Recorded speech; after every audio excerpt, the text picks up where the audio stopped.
The US dollar is higher versus the three major currency pairs, the euro versus US dollar, dollar versus yen, sterling versus US dollar, to kickstart the new trading day. It is Friday, end of week. I'll take a look at the technicals that are driving these three major currency pairs. Yesterday we saw the ECB keep rates unchanged. We have the Fed in the quiet period ahead of the interest rate decision next Wednesday. We did see that the U.S. Stocks continue to move to the upside with the S&P and NASDAQ indices closing at record levels yesterday. They're a little changed in trading here today. We're seeing the U.S. yields also a little changed to start the trading day. That's the backdrop before durable goods orders at 8:30 a.m. and then we head into the weekend. I'll go through those technicals in this video, so let's get started.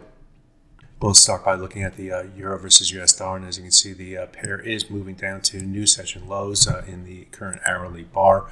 We're getting a little of a bounce. Why are we getting a bounce? Because the market came down to the low of a swing area through here. We'll just take these recent swing highs and swing lows going back to this day right here, which is around the July 10th or so day, and you can outline a number of different times that the market either came into that area on the top side and rotated to the downside or broke above it and then use that level as support, including today. The low of that swing area comes in at near the low from yesterday's trade, and also these levels right through here near the 1.17109 level, and we are seeing a modest bounce back up to 1.17238, which is near the 61.8% retracement of the July trading range here, and also near the high of the swing area that is defined by these different highs right through here. So that is going to be a key level. Just above that is the 100-hour moving average. We're below, on the downside, we have the 200-hour moving average. That's the green line in this chart at 1.16763. So as it often happens when you get a move, in a directional move in one way or the other, you start to rotate back down into support, and you kind of test what the in this case, the most recent buyers want to do. Do they want to buy the dip against old support levels, or do they want to reverse the trend like we did here on the move to the upside? That's what's going on in the currency pairs more recently, lots of ups and downs. So be aware of that, but we just have to follow what the technicals are set to saying, what the price action is saying, because the price action is determined by the traders, by the investors out there who are looking to push one way or the other, depending upon what goes in that cauldron of what is moving the markets, and sometimes it is just the technicals. So watch the 100-hour moving average, watch the 61.8% retracement on the top side. On the downside, watch the 50% retracement and 200-hour moving average as support. Let's take a look at the dollar versus yen next, and we'll focus again on the hourly chart. And as you can see, we're seeing the dollar yen move to the upside in trading here today. We did find a nice little base against a moving average. In this case, it was a 100 bar moving average on the 4-hour chart. Also near that level was the 100-hour moving average. Both the moving averages are, as you can see, near converge right here. And it did break below the 100-hour moving average, but held the 100 bar moving average, also held above the 38.2% retracement of the July trading range. Maybe that's the end of June trading to the current the July high. That 38.2% retracement was broken earlier this week, falling below that level, which should have been more bearish. But as you can see, the price traded above and below it on Wednesday's trade, and then traded below it for parts of Thursdays for about 24 hours through here. Tried to stay below that level, but it couldn't be sustained. And when we moved above it in trading yesterday, that's turned the bias more to the upside, and we prove that by holding the 100 bar moving average and the 100-hour moving average and trading here today. So where are we now? We're above the 200-hour moving average, or just above it, or just near it at the 147.706 level. We're currently trading at 147.71, so just above that level on the top side.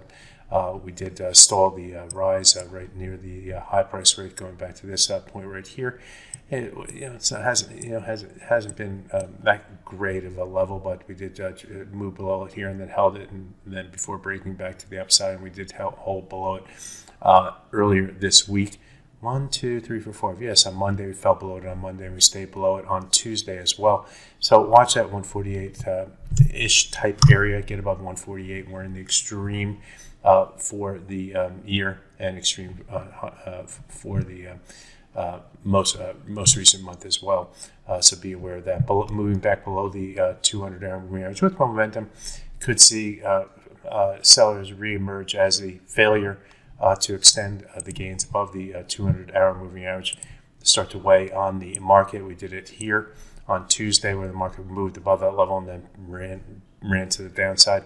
The potential exists that could happen here as well. So if you want to sell the market, you want to see the price stay below that 147.70 level. Be aware, be prepared. Let's take a look at the sterling versus US dollar finally. In this currency pair, like the euro versus US dollar is making new lows as we enter into the US session. That move to the downside has taken the price below this swing area. I outlined the swing area going back to all these areas right through here. We did try to break below it here, but failed, and then reestablish support before moving to the upside.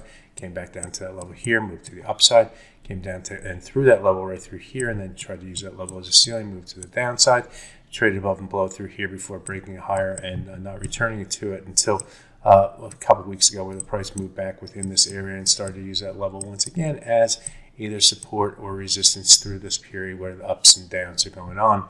And trading early yesterday, the price moved up toward the 50% retracement of the July trading range through here. Found willing sellers also near the swing area right through here. That gave the sellers the go-ahead to push to the downside. Fell below the 100-hour moving average, now falling below the 200-hour moving average. So that's more bearish, but we do need to get and stay below the 1.344488 level. Now to increase the bearish bias, close risk would be this the high of the swing area at 134.750. That is for people who think the sterling versus US dollar is heading lower. So there you have it, a look at the technicals that are driving these three major currency pairs to kickstart your trading day. My name is Greg Winkolowski.